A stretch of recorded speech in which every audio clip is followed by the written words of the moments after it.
Alright guys, welcome to episode 4 of Becoming a Black Belt. I'm here with Jason Tippett, one of my long-time students and clients and good friend. He's here to tell us about his journey to get to Black Belt and beyond. Thank you so much for your time, my mate. Beautiful. So, how long ago did you start Jiu-Jitsu, Jace? For me, my journey started about 12 years, maybe 13 years ago now. Yeah. No, I actually think it is 13 years. Yeah, Give or take. The same with Jono. Jono had done a little bit beforehand. He had, yeah. Your long-time training partner. He has, yeah. It's been a good guy. It's good to have a good training partner to lean on. And Mate, you guys have been a good team, and Yeah. you're still a good team. And you know, a good team with very good technique, Yeah. a lot of understanding. What got you into Jiu-Jitsu? What made you come down to the gym? It was a funny story, that one. I always want to get back into be better equipped with my own self-defense and that sort of thing. I wanted to protect myself, my family. I had a growing family, and my training partner Jono introduced me to you. Mm-hmm. And so we're just doing hands. That's all I wanted to know. Yeah. And I think it's after a year, you then brought to me about, okay, what happens if you hit the floor? I go, well, I won't. And then you put me to the floor. I go, oh yeah. So you use the story. Yeah, cause an issue. I thought, oh, all right. So from that point then, you introduced me to Jiu-Jitsu and helped me become more rounded in my self-defense. Yeah. Well, then you can deal with every position, everything that you're confronted with, and you still work your hands, and you still work your clinch, and you still work weapons and everything else. Jiu-Jitsu is the bigger picture because Jiu-Jitsu is contact, and sooner or later it's going to go into contact, whether it's standing or whether it's on the ground. How's your Jiu-Jitsu transformed throughout the years? So I know you had a lot of energy when you started, but so did I, so did everybody. It's transformed in a big way. It's transformed, yeah, real big. So when I first started, it was it's amazing how you don't really understand how your body works. Like your mind thinks one thing, your body does completely different. Yeah. And when you go in it, you're full of testosterone, and I want to do that, and it's full energy, and you got injured a lot. I remember it's many times I've seen clips on the face or meet them in the balls, or you're going at 100%. Split the lip. Yeah. So many lips I've had split as well. But over time, you get I don't think it's till about the blue belt. Once you get past that frustration of trying to understand, but you get a greater understanding of who you are, just what your body can do, and being under pressure. I think that's the biggest transformation for me when I hit about the purple belt.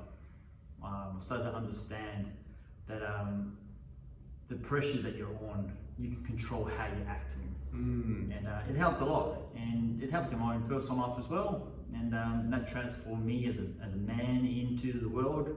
I've got a busy mind, and I brought it in. You always mention to me, you've had a bad day.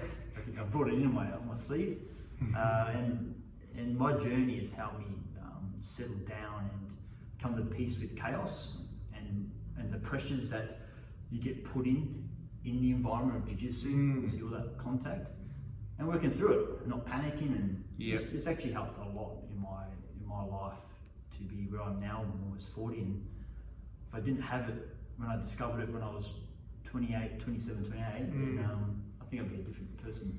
Right, you've definitely grown. You've definitely grown as a person out off the mats and on the mats. But you mentioned calming your mind. Do you think that's got a massive part to play in your jiu-jitsu getting better as opposed to learning more techniques? Yeah, absolutely.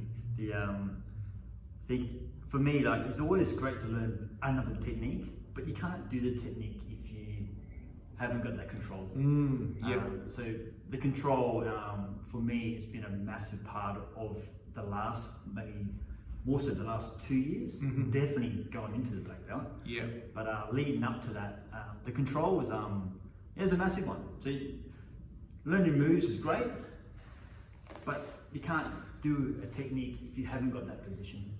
And the positioning has been paramount to my game, and then the transitions into submission present themselves. Yes. So the control for me has not only in Jiu-Jitsu, but it's helped with my transition and my control in the big world. Yeah, and it's funny, when you tell people and they go, I don't understand, how can that make a difference? but you're dealing with you're dealing with resistance and pressure, but it's all in a healthy way. Like I said, we end up with a few split lips, you and Johnny, and get excited, but accidents happen.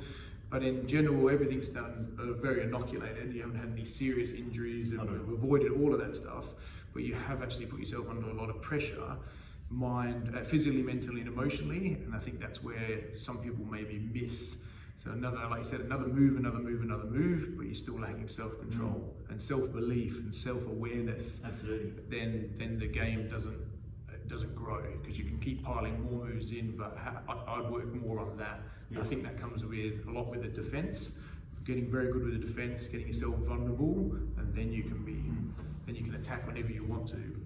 Yeah, I think a lot of the thing too is it's a time thing. Yes, time is imperative. It's not overnight, and you're still learning as you're progressing. Obviously, your level is completely different to where I'm at, so I'm always aspiring to be where you are as a coach. But then with my training partner as well, he's becoming tighter in how he trains. The control is becoming more defined, and the pressures are so much more immense now. Mate, and you guys have some serious intelligence, and that's one thing that's a huge increase for everybody but yourself. Is your mind is so much more controlled. Now your body is going to deliver what it's actually got. So throughout the white belt, the blue belt, the purple, the brown to the black, you've been not polishing. You've been finding those moves, but the lack of control is yet to catch up to the moves. Now the control's caught up to the techniques, and the techniques are, you almost say, less, but less is best. Yes, I've discovered that too. Yeah, and then would you think efficient and effective is very important in what we're doing? Yeah, absolutely. Going into a role now, it's not 5 minutes. It's a long time. So a role, like a warm-up, is like 20 minutes now. And then it just goes in 40-minute rolls at times, and you got to have that understanding. Yeah, and you've got to have very good defense. Your structure, you've got to have awareness of your body and your mind. Otherwise, you're not going to make it, because no one's quick and easy. You're not quick and easy. I have to drag you into deep water. You have to be very clever, and if you're not clever, you're not going to make it. And energy is interesting. Do you think size and speed and youth make a difference? Yes, absolutely.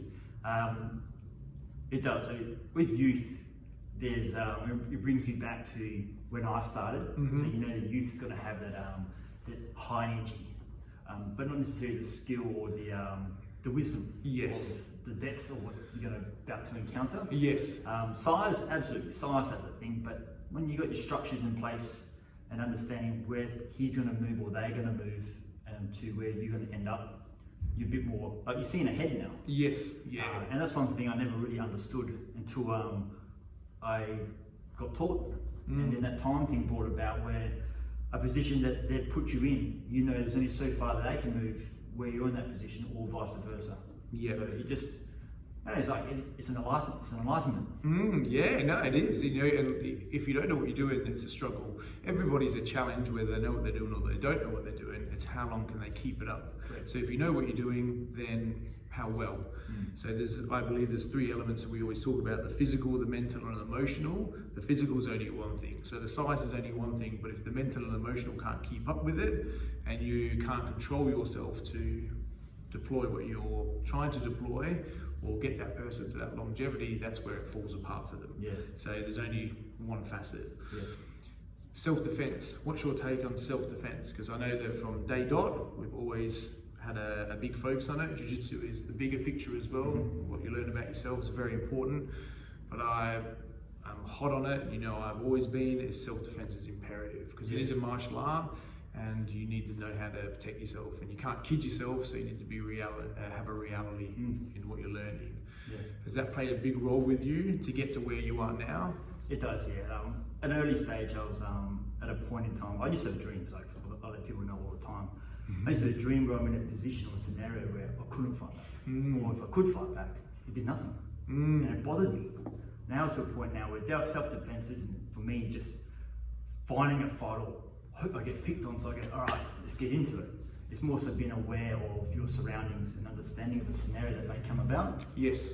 So for me now, self-defense is vital, because not only can you handle yourself or your family to protect, but to also understand the environment you are in. Yes. When you engage, you step back. It's like a whole conflict resolution that you kind of understand. You feel like a negotiator.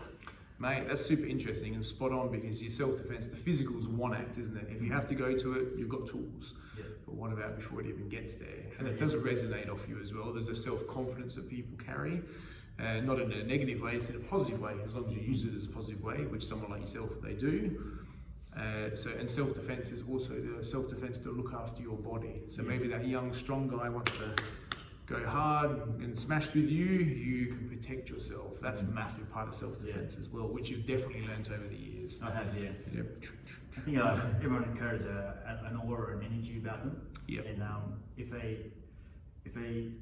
something evolves and happens, then I know you can go in and diffuse it. Yep. But you go in with such a confidence, not to out for them, but to disarm and half the time it just disperses because of the energy that you kind of bring about with your confidence. Yeah, absolutely, and that spans into other areas of life, you know. But people stand over people. I always say that violence is an evolutionary thing. If people are comfortable with it, you'll be surprised on what else in your life changes.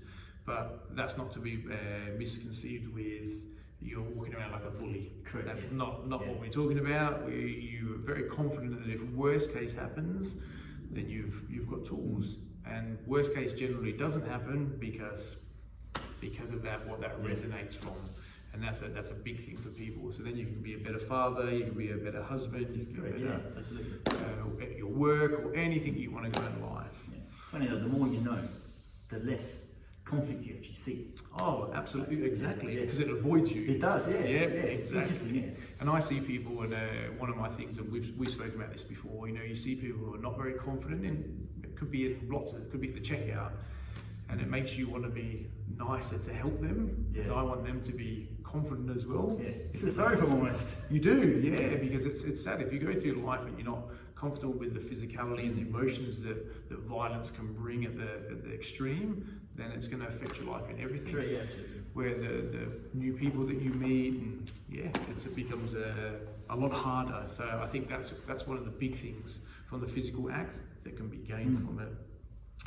If someone who is looking to start jiu-jitsu, what would be your advice to them? Don't go silly. Advice, for me, I wish I started earlier. A lot of people look at jiu-jitsu going, black belt, how long did that take? 12 years and going. It's ages. So, I've always wanted to do it, but I don't have that time. It's like, well, never a good time, didn't do it right now. So absolutely. My biggest takeaway in life is like, you've got to start. And if I started earlier, imagine where I'd be now. But I'm glad I started. So jiu-jitsu for me isn't just a matter of, you get this whole thing where people think, yeah, but you're close to men and you're rubbing and you're hugging each other, and they get put off by that. But they're missing the bigger picture and the meaning of the whole jiu-jitsu art. Yes. So for me, it's like, put that aside, jump in and you discover yourself. So if you want confidence, or if you want to learn self-defense, not boxing, but yourself more and how you can protect and feel more pride in yourself, if that's something you are looking to discover, just do it. Well, I think that's you nailed it, because that's what it's all about. If you've got self-confidence, we have 3 taglines on my gi: self-belief, self-control, and self-protection. They go hand in hand. If you've got control of yourself, and that's a constant. Nobody's perfect, me included. But you're self-controlled, and you've got self-belief, then everything's going to be enhanced in life. Yeah. If you have lacking self-belief, then that's a great way to start. I actually think it should be in schools. I believe it should be. So it brings so much. Belief is a massive one. That confidence brings the belief. Yes. And just having that belief in yourself, the self-esteem goes up. Yeah. And so I actually think anyone who's considering something more in life, even just that confidence boost, jiu-jitsu. Self-defense, jiu-jitsu, activity, and try to get a bit of more physical, health-wise. Jiu-jitsu. Yes. That's everything. Learn to deal with your emotions. Jiu-jitsu. Yeah. I've had people in tears in the gym. Kids to adults, not from getting hurt, just because it brings out things. It's an emotional game. It's an emotional game, exactly. And if you don't control them, then And if you don't actually bring them out, and obviously, you know, when we say someone ends up in tears or pushing to the limits, it's not done through hurt, it's done professionally. You know, you bring it out the right way, but it's not wrong, and don't feel bad if you're gonna feel like that. I said to a client the other day, I said, there was a point where I've been scared, I've been anxious, or I've been very uncomfortable, I've certainly been angry. So, but that's all part of it. If you never see it, how are you gonna get over it? Or if you never feel it, I should say, how are you gonna get over it? It's empowering. It is empowering. What's Jiu-Jitsu done for you outside of, I know I can tell lots of stories about you, but this is about you. Sure. I know. I know you've done a lot. I know you're using your jiu-jitsu outside. You might not be coaching it, although you're helping when you're in and out of the gym and on the mats, but you're using jiu-jitsu off the mats. Yeah, so for me, in life, I touched on it earlier, it's given me that, that self-belief, but that control in life. So where people are afraid of like conversations or conflict, for me it's just a conversation or an opportunity. So it's not, for me, as much as the world is sort of overwhelming at times, for me Jiu-Jitsu, if you harness that and what you've gone through for your training over the years, it helps give you a bit of clarity, it helps give you a bit of peace and a bit of settlement when something does blow up. I work in a sales environment, and I'm always battered with this, just different angles, different emotions, different things out of my control. If I don't have Jiu-Jitsu, I think I'd be like a wreck. But what it's helped me do is give that sense of calm. I've now learned to keep my troubles outside the door when I walk in. So for me, it's a release as well. It's my way to emotionally disconnect from the outside world at times, or connect to it with the Jiu-Jitsu kind of thing. Yes. So it's my therapy. Yeah, no, exactly. It helps. Do you think helping getting out of your head and getting into your body instead of overthinking everything up here? Because you can't think when you're doing Jiu-Jitsu. No. If you're up here, you're missing all the cues on the felt sense. Right at the beginnings, you overthink everything. And when you start overthinking it, you miss the finer points, or you get caught in your own mind, and you get angry, get frustrated, you get annoyed. Yeah. So over the time now, it has definitely helped with all of that. Yeah. It makes it more calming. Yeah, it's so much more enjoyable. And this is the beautiful thing as you head to your black belt on where your progression is going. It's a magnificent thing, because that's where all the growth keeps going. Because of you talking like this, because of your mind and everything else that's getting controlled, then your body's following suit. I find now things are slowing down. It doesn't speed up, it actually slows down and not even more. Yes. And you start seeing things ahead.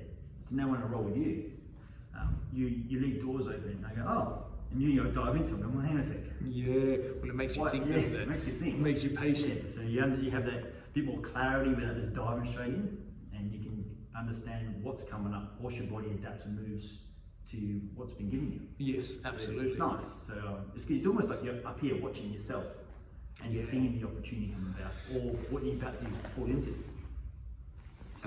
Yes, and that's where that's where the real gold is. Because if it's just in moves, like we said before, you're not going to be able to deploy the moves because your mind's not allowing you to.